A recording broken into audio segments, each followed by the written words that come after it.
का कोई तो सीक्रेट मकसद है जिसकी वजह से वे इस समय में बाकी लोगों को सच्चाई नहीं बता रहे।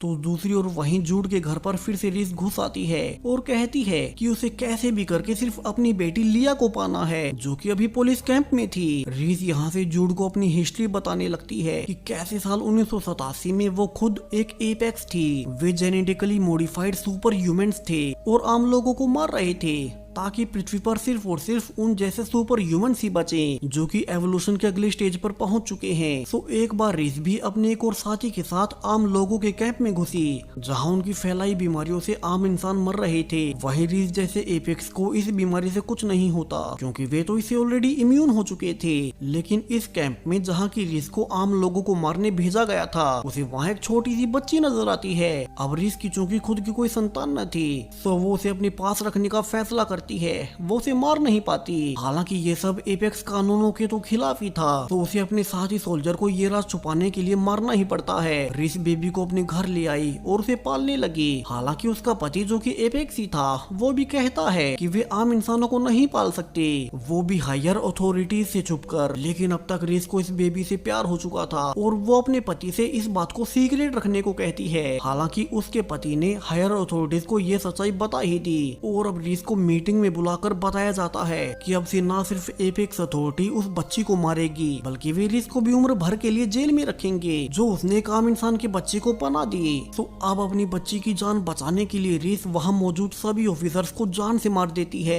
उसने सिर्फ अपने पति को ही जिंदा छोड़ा था ताकि उसे उम्र भर अपनी गलती का एहसास होता रहे। उसे पता था कि इस समय में वो अपनी बेटी के साथ सुरक्षित नहीं रह सकेगी क्योंकि अब पूरा एपेक्स ग्रुप उसके पीछे होगा। तो वो कुछ साल एपेक्स से छिपने के बाद बाकी बचे हुए आम इंसानों के साथ टाइम ट्रेवल करने के लिए आ गई जो कि पास्ट यानी कि साल 2024 में जा रहे थे। हालांकि उन्हें पता नहीं था कि जिस जगह वे टाइम ट्रेवल कर रहे हैं वहाँ साल 2024 में समुद्र होगा क्योंकि उनके समय यानी कि साल 2187 में तो वहाँ से पानी ही सूख चुका था। इसलिए टाइम ट्रेवल के बाद ज्यादातर लोग तो पानी में आते ही मारे गए और सिर्फ 47 लोग ही जीवित बचे। वहीं कहानी के शुरू में रीस ने ही अपनी बेटी को बचाने के लिए सांस दी थी जो कि अब सरकारी कैंप में है जहाँ की रीस जा नहीं सकती। दूसरी ओर कैंप में अब तक पुलिस की टीम ने सभी सर्वाइवर्स का डीएनए टेस्ट करना शुरू कर दिया था। वे जानना चाहते थे कि इन 47 लोगों में से कोई और एपेक्स ना निकल जाए जो कि इस वक्त के लोगों के लिए खतरा हो सकता है। हालांकि उनकी अच्छी किस्मत की इन 47 में से कोई और एपेक्स नहीं था, यानी कि सिर्फ रीस ही एपेक्स है जिसे उन्हें जल्द से जल्द पकड़ना होगा। दूसरी ओर जूड को रीस पर भरोसा हो गया था कि बेशक से वो एक एपेक्स हो मगर वो दिल की अच्छी है